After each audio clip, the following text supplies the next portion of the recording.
السلام عليكم، نتمنى كامل تكونوا بخير بصحة وعافية. الوصفة تاع نهار اليوم وصفة اللي كامل تحبوها وتحبوا تكون حاضرة في صينية العيد اللي هي البنيون. درته لكم على شكل شراك، شكل مختلف مغاير، يعني تبدلوا من الشكل المعتاد تاع البنيون وديروه بطريقة يعني راقية بريستيج تحمر الوجه لجميع مناسباتكم. الوغ لا، هذا الشكل اللي راكم تشوفوا فيه تقدروا ديروه كحلوة مزيود ولا تاع نفاس. اما الشكل هذا تقدروا ديروه يعني في المهيبات، حفلات الخطوبة، تقدروا تحطوه حتى في لي بواط، يعني اشكال تاع جميع مناسباتكم.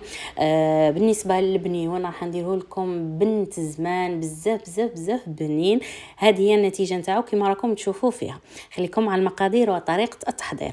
عندي هنا كيلة من حليب غبره يكون محمص، عندي كيلة من القطايف يكونوا محمصين، عندي كيلة من البسكوي يكون مرحي ناعم، عندي كيلة من المكسرات اي نوع مكسرات تفضلوه، وعندي ملعقتين كبار من الكاكاو.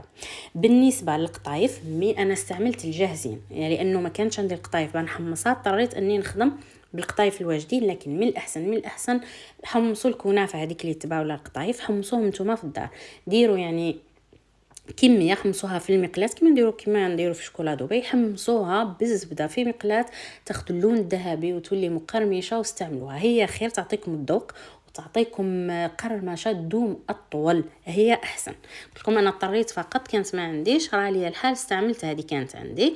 بالنسبه للحليب غبره حمصوه بهذا اللون حتى يولي اللون تاعو كما البسكوي. بالنسبه للبسكوي شريوا اللي يكون يعني ما يكونش حلاوه فيه بزاف باه تعدلوا الحلاوه تاع البنيون نتاعكم ما يجيكمش حلو.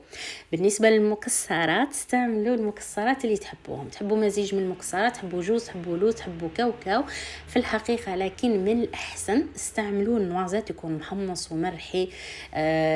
راح يعطيكم ذوق هايل البنيون نتاعكم. شريوا قيس 30,000 ولا 20,000 رايح يعطيكم مذاق هايل البنيون نتاعكم. رايحه نجمع هذه المكونات بالشوكولاته الطلي، ولا تقدروا ديروا تجمعوا بكريمه البندق، ومن الاحسن تجمعوا يعني بالشوكولا ولا بكريمه البندق ولا الكريمات اللي راهم متوفرين في الاسواق، احسن من المعجون والعسل. هكذا باه تحافظوا على القرمشه تاع المكونات تاع البنيون نتاعكم، نجمع حتى نتحصل على هذا القوام الطري. بالنسبه للكيل اللي استعملته المكونات نتاعي، كيلت بالكاس تاع 220 مليلتر يعطيكم حوالي 18 حبه، فهمتوني؟ بعد ما جمعت البنيون نتاعي قلت لكم كل يعني ماذا بكم ما يكونش مشقق، يكون طري بهكذا كيجيكم بني وما يجيكمش ناشف. خليو المكونات يعني تاعو اللي استعملناهم يشبعوا الشوكولا. بالنسبه للمول استعملت هذا المول راه متوفر عندي البيو لوازم الحلويات، صراحه شريته عندي مده بزاف من اللي شريته حتى قبل ما يولي منتشر، وما لقيتش يعني الوصفه المناسبه اللي نديرها به، وكما نقولوا ما جانيش مناسب بزاف لاباط. خدمت به تشارك ما جانيش صراحه، عذبني شوي في الخدمه. لهذا لقيت له حل ودرت فيه لاباط تاع البنيون ونجح معاي وجاني شكل روعه. ليسونسيال حاجه ما تضيع معاي.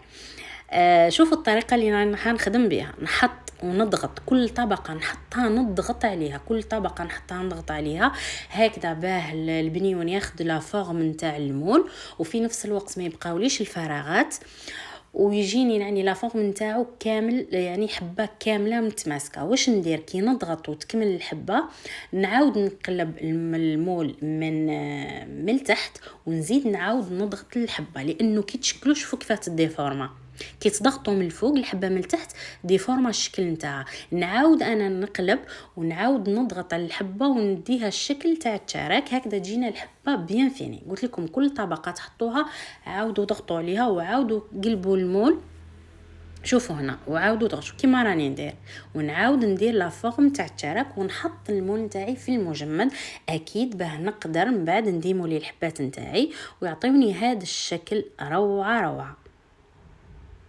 شوفوا هنا حليب الغبره يعطي مذاق بنت زمان البنيون نتاعكم، يعطي له مذاق بزاف هايل. اللي تحب زيت ضيف حلو الترك تقدر تضيف، انا حبيت يعني نعدل في الحلاوه وما حبيتش المكونات بزاف يداخلوا بعضهم، يجيكم بزاف بنين. نديموا لي الحبات شوفوا الشكل ولا اروع. حبيت نبدل في الشكل تاع البنيون، الشكل يعني المعتاد، وحبيت ندير لكم شكل جديد تقدروا تحطوه في مناسباتكم ديكور كما شفتوه بزاف هايل.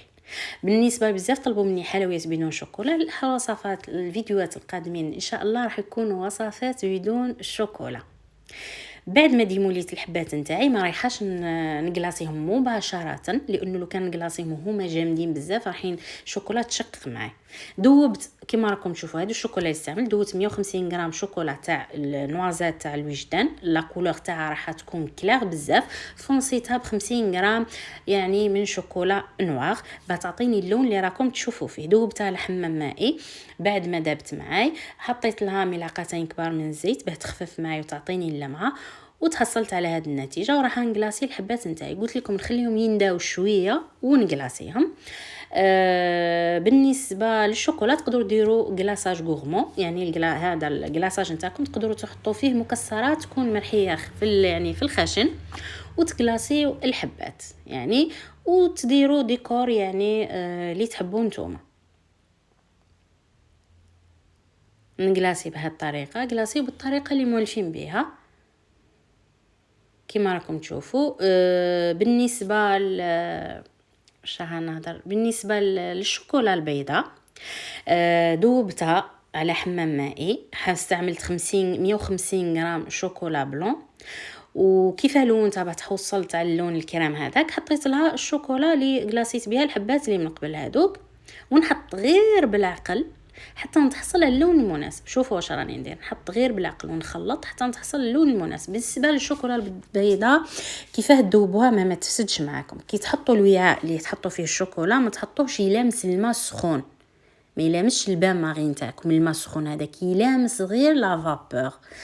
وكل مره تحركوا وتنحيوا الوعاء نتاعكم من فوق الحمام المائي، تحركوا وزيدوا ترجعوا وتحركوا وزيدوا ترجعوا للبان ماغي ولا الحمام المائي حتى تذوب تماما. يعني ما تخليوهاش مباشره فوق البان ماغي هكذا ما تتحركش معكم. كي تذوب معكم حطوا لها يعني ملعقتين كبار من الزيت وتحصلوا على هاد النتيجه كما درت انا. حطيت ملعقتين كبار من الزيت تخفف معي اكيد وتعطيني اللمعه. ما تحطوش بزاف الزيت الشوكولا البيضاء لانه راح تكون خفيفه.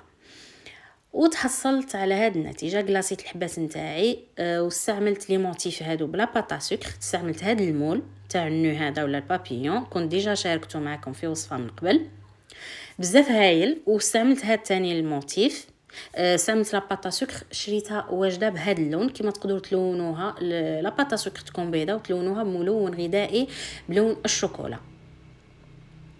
تحصل على هاد النتيجه. لصق لي موتيف نتاعي اكيد كنت خدمتهم من قبل يكونوا ناشفين، ولصقهم بالشوكولا. هذا هو المول تاع الموتيف، هذا راهو طوندونس موتيف بزاف هايل. كما قلت لكم هذاك الشكل ولا هذاك الموتيف تقدروا ديروه في حلوه المزيود والنفاس، وكما هذا تاني تحطوه للمناسبات. الموتيف نتاعي هذا درت لهم لمعه ولا لمسه خفيفه من الملمع الذهبي باه عطاوني هاد النتيجه. بنيون بشكل بريزونطابل يحمر الوجه بزاف بزاف هايل، يعني نتيجه ولا اروع. والبنه ما نحكي لكمش، ديجا سمو البنيون مكوناته كامل البنان، شكله بزاف هايل. نتمنى انكم تجربوا الوصفه. كالعاده تشاركوني وتفرحوني بتطبيقاتكم. نلتقي في وصفات اخرى، فيديوهات اخرى، الى الملتقى. سلام.